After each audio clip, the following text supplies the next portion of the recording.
Selasa 17 November tahun 2020, saya akan melaksanakan praktek pembelajaran luring dalam rangka uji kinerja PPG dalam jabatan tahun 2020. Assalamualaikum warahmatullahi wabarakatuh.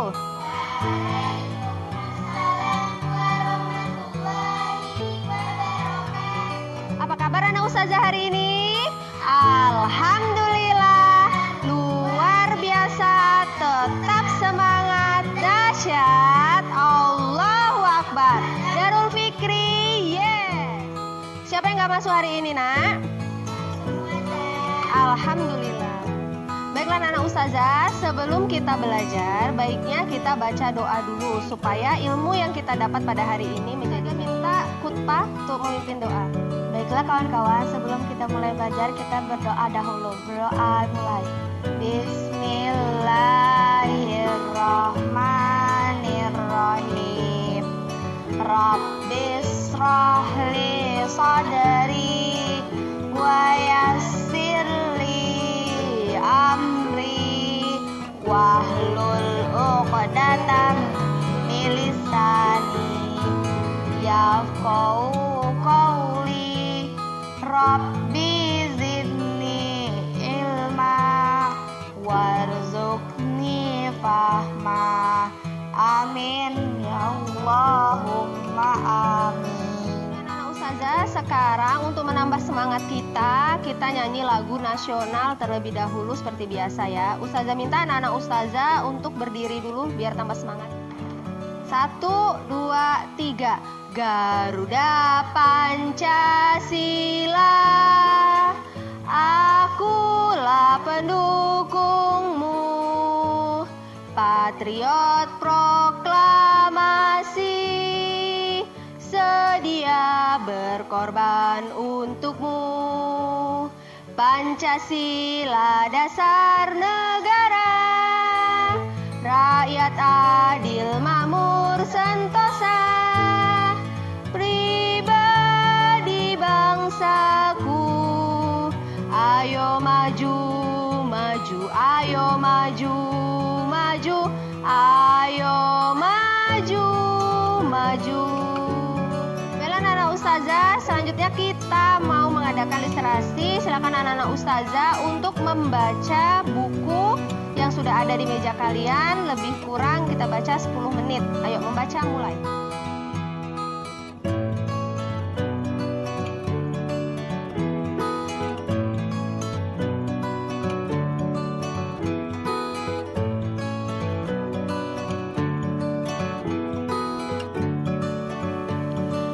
Ustazah, pada pertemuan sebelumnya anak-anak ustazah sudah belajar tentang jenis ekosistem, tentang ide pokok, mencari pokok pikiran pada setiap paragraf dalam sebuah teks non-fiksi, dan tentang pengelompokan hewan berdasarkan jenis makanannya. Baiklah anak-anak ustazah, pada pertemuan kali ini kita akan belajar tentang tema ekosistem, tema 5 ekosistem, subtema 2 hubungan antar makhluk hidup dalam ekosistem pembelajaran 1. Adapun tujuan pembelajaran pada hari ini adalah yang pertama, dengan mengamati teks non-fiksi yang disajikan, siswa dapat menganalisis 3 pokok pikiran pada paragraf secara cermat. Yang kedua, dengan mengamati teks non-fiksi yang disajikan, siswa dapat menyajikan konsep tentang pokok pikiran pada teks non-fiksi ke dalam tulisan dengan menggunakan bahasa sendiri secara teliti.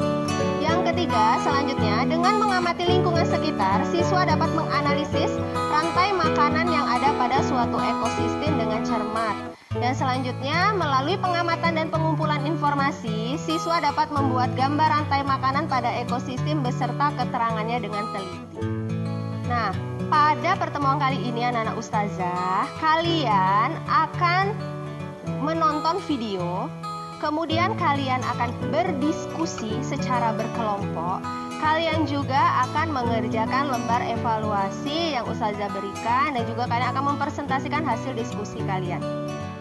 Baik anak-anak ustazah, selanjutnya kita akan menonton. Silakan anak-anak ustazah, kalian nanti tonton video yang Ustazah putar. Kemudian Ustazah nanti minta sembari kalian menonton video, kalian berdiskusi bersama kelompoknya, menentukan apa itu nama hewan yang ada di dalam video, kemudian apa habitatnya, beserta apa jenis makanan dari hewan itu. Ya, silakan. Audio Jungle.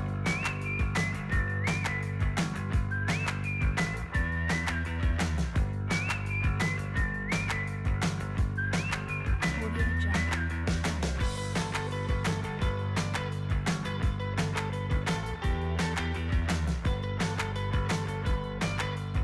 Audio Jungle.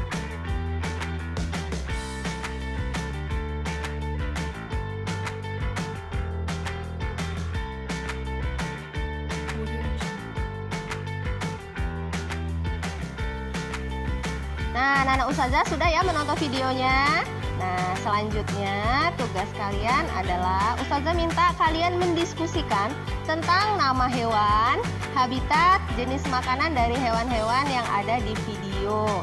Silakan anak-anak Ustazah berdiskusi bersama kelompoknya kurang lebih 5 menit.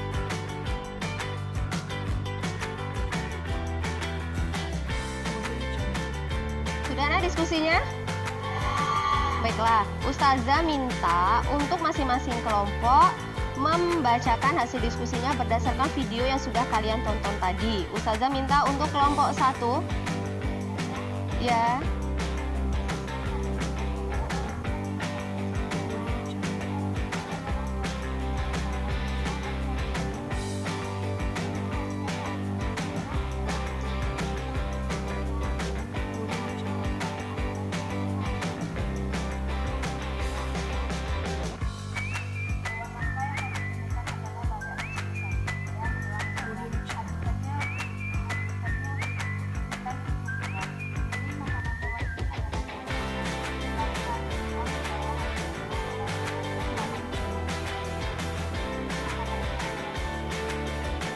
Ya, anak-anak Ustazah, tadi anak-anak Ustazah sudah mempresentasikan apa yang sudah kalian tonton di video. Nah, kurang lebih ini hasil presentasi tadi ya. Ternyata di video itu betul ada orang hutan. Orang hutan itu habitatnya kalau di video tadi dataran rendah dan hutan tropis Pulau Kalimantan. Adapun jenis makanan yang ada dalam video tadi itu memang disebutkan hanya buah-buahan ya, buah-buahan. Tapi kita sama-sama tahu bahwa orang hutan itu adalah jenis omnivora. Selain memakan buah-buahan, dia juga memakan hewan lain. Biasanya yang dia makan apa? Kutu biasanya. Nah, selanjutnya ada juga badak bercula 1. Nah, pada badak bercula 1 itu habitatnya kalau di video tadi hutan ujung kulon. Jenis makanannya di sana disebutkan adalah daun-daunan. Selanjutnya itu ada harimau Sumatera. Harimau Sumatera habitatnya itu adalah tentunya di hutan Sumatera. Nah, dia jenis makanannya kita tahu bahwa harimau adalah jenis karnivora. Makanannya adalah daging. Selanjutnya elang Jawa. Nah, elang Jawa itu dari namanya sih elang Jawa, berarti dia itu hidup di daerah Pulau Jawa, tepatnya di hutan dan taman nasional yang ada di Pulau Jawa. Nah, selanjutnya jenis makanannya adalah daging. Siap, Balkis? Nah, selanjutnya ayo mengamati, silakan anak-anak Ustazah mengamati nih, rantai makanan. Ini adalah teks. Teks ini berjudul rantai makanan. Silakan anak-anak Ustazah amati secara berkelompok. Nah, rantai makanan ini, nah silakan kalian pahami, kalian baca, kalian pahami, kemudian kalian lihat ada berapa paragraf rantai makanan ini. Ya, dihitung. Nah, kemudian Ustazah nanti minta berdasarkan teks ini kalian mencari pokok pikiran atau ide pokok dari setiap paragrafnya. Nanti secara berkelompok Ustazah akan bagikan LKPD. Selanjutnya, nah kalian juga akan menemukan pada LKPD yang akan Ustazah bagikan nanti itu adalah komponen ekosistem. Di sini komponen ekosistemnya itu ada berapa, Nak? 1, 2, 3, ada 5. Ya, ada 5. Nah, ini nanti kalian juga akan menggambar rantai makanan berdasarkan komponen ekosistem ini. Untuk mengetahui apa itu rantai makanan, kalian harus membaca teks ini nanti dengan sangat teliti. Jadi dua keuntungan yang kalian dapatkan. Pertama, kalian bisa menemukan ide pokok. Yang kedua, kalian juga akan menemukan informasi dari sini. Ya, oke anak-anak ustazah. Kegiatan kalian selanjutnya adalah kalian akan berdiskusi secara berkelompok tentang LKPD ini. LKPD ini yang akan ustazah bagi ke kalian. Nah, kalian nanti akan berdiskusi secara berkelompok berdasarkan yang ustazah jelaskan tadi. Yang pertama, tentang teks rantai makanan tadi, kalian mencari ide pokoknya dan selanjutnya kalian akan membuat rantai makanan berdasarkan komponen ekosistem. Nah, ini ustazah bagikan lembar kerjanya. Nanti silakan kalian kerja, berdiskusi secara berkelompok. Audio Jungle.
ada satu lagi komponen yang berperan besar dalam rantai makanan, yaitu pengurai. Itulah tadi persentase dari kelompok 1. Selanjutnya Ustazah minta tanggapan dari kelompok 2. Saya setuju dengan kelompok 1, hanya saja kalau jawaban kelompok kami sedikit berbeda. Pada paragraf 1, pokok pikirannya adalah rantai makanan adalah perjalanan memakan dan dimakan dengan urutan tertentu antar makhluk hidup. Pada paragraf kedua, pokok pikirannya adalah di lautan yang menjadi produsen adalah fitoplankton. Kelompok 2. Ya, bagus ya tanggapan dari anak Ustazah semua. Besok Ustazah akan coba menanggapi dari hasil persentase kalian. Untuk persentase yang pokok pikiran paragraf 1 tadi dari kelompok 1 dan kelompok 2 itu sudah bagus. Jadi inti dari paragraf 1 bisa kalian lihat pada layar, bahwa intinya paragraf 1 ini menceritakan atau berbicara tentang proses rantai makanan. Ya, bisa kalian lihat jawaban dari anak Ustazah tadi, ada yang jawab di kelompok 1 proses rantai makanan, dari kelompok 2 itu adalah rantai makanan adalah perjalanan memakan dan dimakan dengan urutan tertentu antar makhluk hidup. Ya, Bagus ya anak-anak Ustazah. Nah, selanjutnya Ustazah mau dari hasil presentasi kalian tadi itu untuk yang paragraf 2. Karena tadi ketika kelompok 1 mempresentasikan, itu kelompok 2 ada menanggapi pada paragraf kedua. Kelompok 1 tadi menjawab tentang rantai makanan di lautan atau pada ekosistem laut, kata dia. Nah, sedangkan kelompok 2 kurang setuju. Kalau kata kelompok 2 itu adalah di lautan yang menjadi produsen adalah fitoplankton. Nah, sekarang coba kalian perhatikan. Kenapa bisa ada perbedaan ide ya dari kalian dua kelompok ini? Coba perhatikan. Pada kalimat pertama, di lautan yang menjadi produsen adalah fitoplankton. Pada kalimat kedua, kalian perhatikan, fitoplankton ialah sekumpulan tumbuhan hijau yang sangat kecil ukurannya dan melayang-layang dalam air. Berarti kalimat pertama dengan kalimat kedua itu masih ada kesambungan atau kesesuaian. Karena pada kalimat kedua itu menjelaskan tentang apa yang dibilang pada kalimat pertama. Pada kalimat ketiga itu konsumen 1 adalah zooplankton, konsumen 2 adalah ikan-ikan kecil, dan konsumen 3 adalah ikan-ikan sedang, dan konsumen keempat adalah ikan-ikan besar. Pada kalimat ketiga dia tidak lagi menjelaskan tentang apa itu fitoplankton, tapi dia sudah menjelaskan tentang konsumen 1, konsumen 2, konsumen 3, dan konsumen 4. Jadi nak, kalau sudah tidak ada keterkaitan antara per kalimat itu, berarti dia tidak memiliki kalimat utama. Ya, jadi benar yang dikatakan oleh kelompok 1 bahwa pokok pikiran pada paragraf kedua itu adalah tentang proses rantai makanan di lautan atau proses makanan pada ekosistem laut.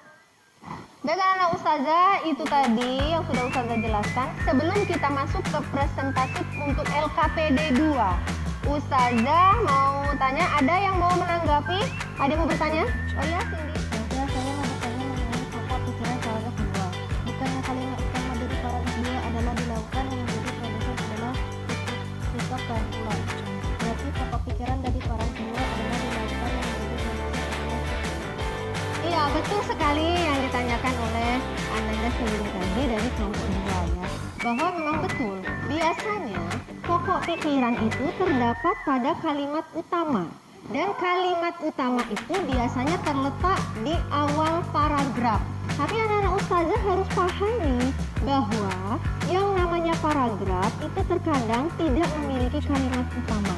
Sekarang kalian perhatikan yang pada paragraf 2 ini yang saya jelaskan tadi. Kan Ustazah bilang tadi bahwa pada kalimat pertama dan kalimat kedua itu ada keterkaitan kalimat ya. Jadi kalimat pertama itu menjelaskan bahwa produsen adalah fitoplankton. Nah, pada kalimat kedua dijelaskan lagi tentang fitoplankton adalah sekumpulan tumbuhan hijau yang sangat kecil, ukurannya dan melayang-layang dalam air. Berarti pada kalimat pertama, kalimat kedua ada keterkaitan. Sekarang perhatikan lagi pada kalimat ketiga. Di kalimat ketiga dia tidak menjelaskan lagi tentang fitoplankton. Nah, dia menjelaskan tentang konsumen 1, konsumen 2, konsumen 3, konsumen 4 dan ya sampai konsumen 4, dan di sana itu dia tidak menjelaskan fitoplankton lagi.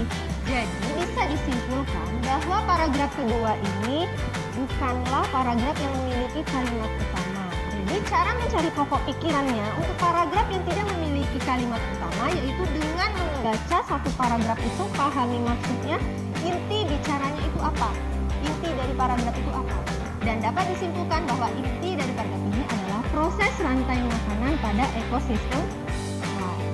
Bagaimana Cindy, sudah paham? Ya, anak-anak Ustazah yang lain bagaimana paham? Nah, anak Ustazah, selanjutnya Ustazah mau presentasi dari kelompok 2 mengenai gambar rantai makanan dan penjelasan dari gambar rantai makanan itu. Silakan kelompok 2 untuk mempresentasikan hasil diskusi. Assalamualaikum warahmatullahi wabarakatuh. Baiklah, saya akan mempresentasikan hasil diskusi kelompok saya tentang gambar rantai makanan. Pada gambar rantai makanan yang sudah kami buat, alur rantai makanannya adalah satu, tumbuhan. Tumbuhan berperan sebagai produsen karena tumbuhan mampu membuat makanannya sendiri melalui proses fotosintesis. Yang kedua, jangkrik. Jangkrik berperan sebagai konsumen tingkat 1, yaitu hewan herbivor yang memakan tumbuhan. Yang ketiga, kodok. Kodok adalah konsumen tingkat 2, yaitu hewan yang memakan konsumen tingkat 1. 4. Ular. Ular adalah konsumen tingkat 3, yaitu hewan yang memakan konsumen tingkat 2. Yang terakhir, jamur. Jamur adalah pengurai. Jika konsumen tingkat 3 mati, maka tubuhnya akan membusuk. Pada proses pembusukan, tubuhnya akan diurai oleh mikroorganisme seperti jamur. Hasil penguraian ini kemudian akan diubah oleh mikroorganisme dalam tanah untuk menjadi sumber makanan bagi tumbuhan seperti rumput. Itulah tadi anak-anak Ustazah persentase dari kelompok 2.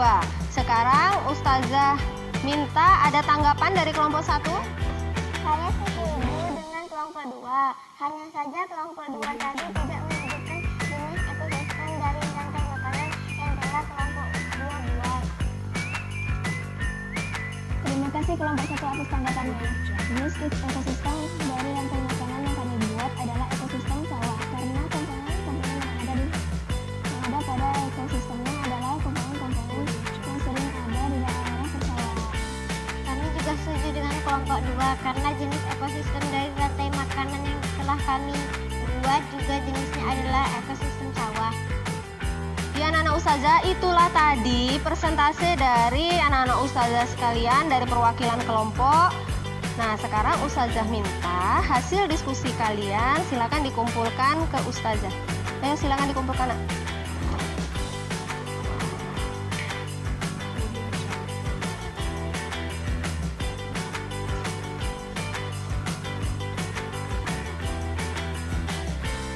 Baiklah anak-anak Ustazah, nah, sekarang Ustazah akan menjelaskan tentang hasil dari LKPD yang sudah kalian diskusikan tadi. Nah, ini kurang lebih adalah jawabannya. Pokok pikirannya tadi sudah kita bahas ya. Paragraf pertama itu rantai makanan adalah perjalanan memakan dan dimakan dengan urutan tertentu antar makhluk hidup. Untuk paragraf kedua tadi adalah rantai makanan pada ekosistem laut. Untuk paragraf ketiga, urutan peristiwa memakan dan dimakan dapat berjalan seimbang dan lancar jika seluruh komponen tersebut ada. Yang paragraf keempat, ada satu lagi komponen yang berperan besar dalam rantai makanan, yaitu pengurai. Kurang lebih sama dengan jawaban yang kalian buat tadi, nggak? Sama ya? Sama. Nah, selanjutnya, nah inilah kurang lebih jawaban yang harusnya kalian buat tadi.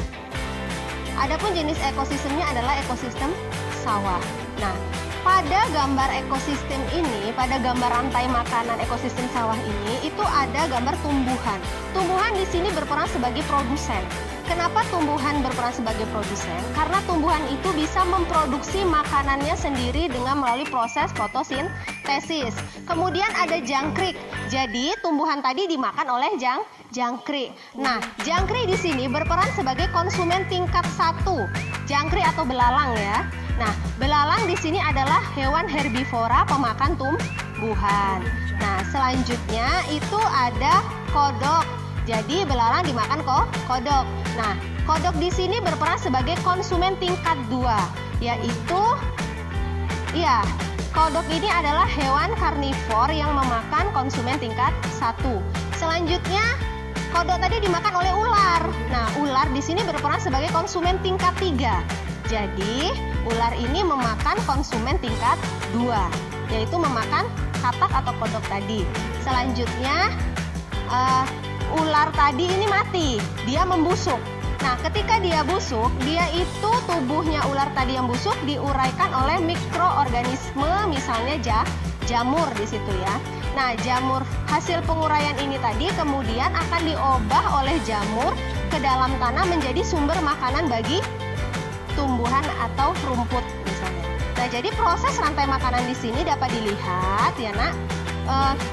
Tumbuhan dimakan oleh belalang, kemudian belalang itu dimakan oleh kodok, kodok itu dimakan oleh ular, ular mati, membusuk, diuraikan oleh jamur. Kemudian jamur menguraikan bahan makanan yang bisa dimakan untuk rumput. Nah, tanda panah ini merupakan keterangan untuk proses makannya. Jadi rumput, tanda panah itu artinya dimakan oleh belalang, begitu ya. Mana Ustazah? Nah, tadi kan Ustazah udah jelaskan tentang peran masing-masing komponen ekosistem ini. Nah, jadi ini dari gambar rantai makanan ini ya, Dari komponen ekosistem ini itu ada tumbuhan, ada dimakan oleh belalang, dimakan oleh kodok, kodok dimakan oleh ular, ular diuraikan oleh jamur ketika ular itu sudah mati. Nah, ini proses makan dan dimakan itu adalah disebut sebagai rantai makanan. Nah, dari keterangan ustazah tadi, bisakah anak-anak ustazah mengulangi apa itu rantai makanan? Ayo, siapa yang mau coba jawab? Oh ya, Rantai makanan adalah peristiwa memakan dan dimakan antar makhluk hidup. Ada lagi yang mau menjawab? Oh ya, Cindy. Rantai makanan adalah antar makhluk hidup saling memakan. Itulah tadi anak-anak ustazah jawaban dari kawan-kawan kalian tentang rantai makanan. Jadi sebenarnya apa sih rantai makanan itu?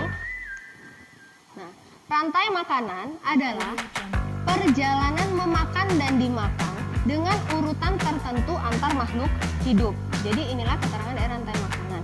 Jadi bisa kita lihat bahwa misalnya contohnya rumput itu dimakan oleh belalang tadi, kemudian belalang dimakan oleh kodok, kodok dimakan oleh ular, ular mati diuraikan oleh jamur. Hasil uraian yang oleh jamur tadi dijadikan makanan untuk tumbuhan. Itulah proses siklus tadi, itulah disebut sebagai rantai makanan. Nah, selanjutnya dari rantai makanan ini tadi pada ekosistem sawah ini tadi terjadi adanya yang namanya perpindahan energi. Ya, jadi ketika belalang itu makan rumput, ya, rumput yang dimakan oleh belalang tadi bisa dijadikan belalang untuk bertahan hidup, ya kan? Menjadi energi untuk belalang bisa bertahan hidup. Kemudian kodok makan belalang. Belalang yang dimakan kodok tadi jadi sumber makanan kan? Sumber makanan diproses menjadi energi. Dan sumber energi itu yang bisa membuat kodok menjadi hidup. Jadi dari proses makan dan dimakan ini tadilah terjadi yang namanya perpindahan energi. Nah, setiap perpindahan energi itu terjadi naik satu tingkat. Nah, perpindahan energi setiap tingkat ini dinamakan dengan tingkatan rantai makanan atau tingkatan tropik.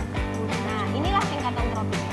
Jadi tumbuhan yang berperan sebagai produsen itu masuk ke tingkat tropik 1. Belalang yang merupakan konsumen tingkat 1, dia masuk ke tingkat tropik 2.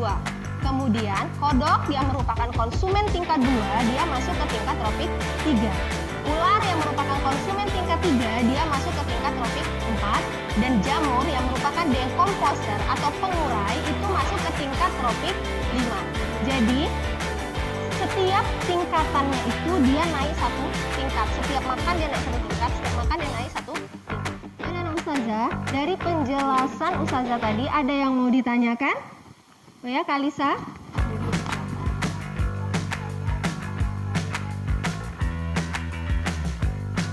Iya, betul. Apa yang terjadi jika salah satu dari komponen ekosistem itu punah? Yang jelas, jika sampai terjadi, maka akan ada komponen ekosistem lain yang tidak akan mendapat makanan. Misalnya saja belalang itu punah, maka kodok pun ikut punah. Kenapa? Karena kodok tidak mendapat makanan dari belalang. Begitu pula, kodok punah, ular otomatis ikut punah. Jadi jika salah satu saja komponen ekosistem punah, maka akan terjadi kelangkaan komponen ekosistem. Itulah yang sering kita temukan dengan kondisi kepunahan ekosistem. Baiklah anak ustazah, itulah pembelajaran kita hari ini. Untuk ustazah lebih tahu sampai mana batas kemampuan kalian, maka ustazah akan memberikan lembar evaluasi yang bisa kalian kerjakan. Nah, ustazah minta lembar evaluasi ini dikerjakan secara mandiri, tidak boleh ujian.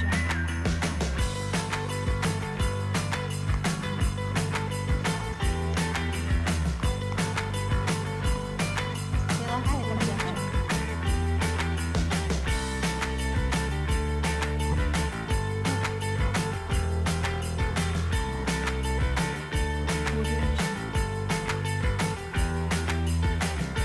Ustazah udah selesai? Nah, kalau sudah selesai, sini ambil.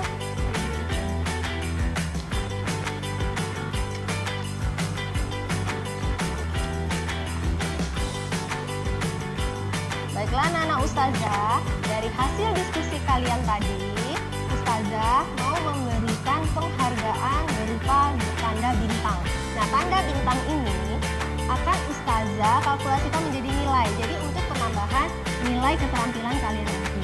Nah, jadi untuk kelompok 1, ustazah berikan bintang 2. Tepuk tangan dulu. Ya, untuk kelompok 2, ustazah berikan juga bintang 2. Ya, kenapa ustazah kasih sama bintangnya? Karena anak-anak ustazah itu sudah berdiskusi dengan baik dan semangat. Ya. Nah, anak-anak ustazah, dari pembelajaran tadi, ustazah mau tanya, apa yang sudah anak-anak ustazah pelajari hari ini? Siapa yang mau jawab? Ya, Puspa? Iya, benar. Tentang pokok pikiran dan rantai makanan. Selanjutnya ustazah mau tanya, apa sih sebenarnya pokok pikiran dan rantai makanan itu? Siapa yang mau jawab?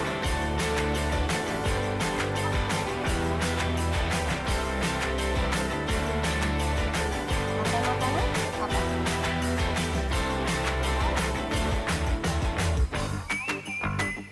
Ya, benar ya anak ustazah ya.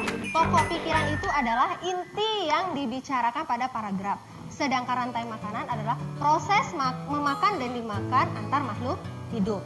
Selanjutnya, anak-anak ustazah, apa yang paling anak-anak ustazah sukai pada pembelajaran hari ini? Siapa yang mau jawab? Oh ya, Balkis? Oh iya. Iya, benar anak-anak ustazah ya. Kalau kata Balkis, dia suka tentang menggambar rantai makanan. Tapi anak-anak ustazah yang lain bisa juga tentang memahami ide pokok, tentang menonton video. Mungkin bagi Balkis, kenapa dia suka menggambar rantai makanan? Karena ketika anak-anak ustazah menggambar, itu kalian bisa bermain sambil anak-anak ustazah. Selanjutnya ustazah mau tanya, pada pembelajaran hari ini, apa materi yang belum anak-anak ustazah pahami? Ada yang mau jawab? Ya, Najwa? Iya, benar. Pokok pikiran itu memang materi yang butuh pemahaman yang cukup dalam. Karena pokok pikiran itu kalian harus mencari inti dari suatu teks. Jadi apa sih yang dibicarakan pada teks itu? Tapi anak-anak ustazah nggak perlu khawatir. Karena dengan kalian banyak membaca dan mengerjakan latihan-latihan yang berhubungan dengan pokok pikiran, anak-anak ustazah akan bisa nanti.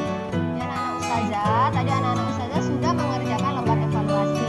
Nah, lembar evaluasi dan hasil diskusi yang sudah anak-anak ustazah kerjakan tadi akan ustazah nilai. Dan dari ustazah nilai tadi akan diketahui nilai-nilai anak ustazah yang berada di atas KKM dan ada yang di bawah KKM. Bagi anak-anak ustazah yang nilainya belum mencapai KKM, maka anak-anak ustazah akan ustazah berikan remedial, dan untuk anak ustazah nilainya sudah mencapai KKM, maka akan ustazah berikan penilaian.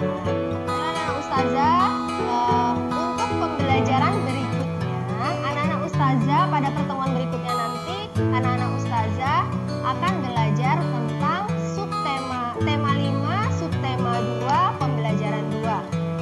Ya, yaitu masih berhubungan dengan aliran energi pada rantai makanan, kemudian ada tentang teks non-fiksi dan tentang properti tari daerah. Baiklah anak ustazah, untuk mendapat keberkahan dari Allah bahwa pembelajaran kita ini sudah selesai, maka ustazah minta anak-anak ustazah dan kita semua untuk membaca doa tutup pelajaran. Doa tutup pelajaran. Subhanaka Allahumma wa bihamdika asyhadu an la ilaha illa anta astaghfiruka wa atubu ilaik. Baiklah anak ustazah, terima kasih buat perhatiannya. Semoga anak ustazah masih tetap semangat dan terus rajin belajar. Wassalamualaikum warahmatullahi wabarakatuh.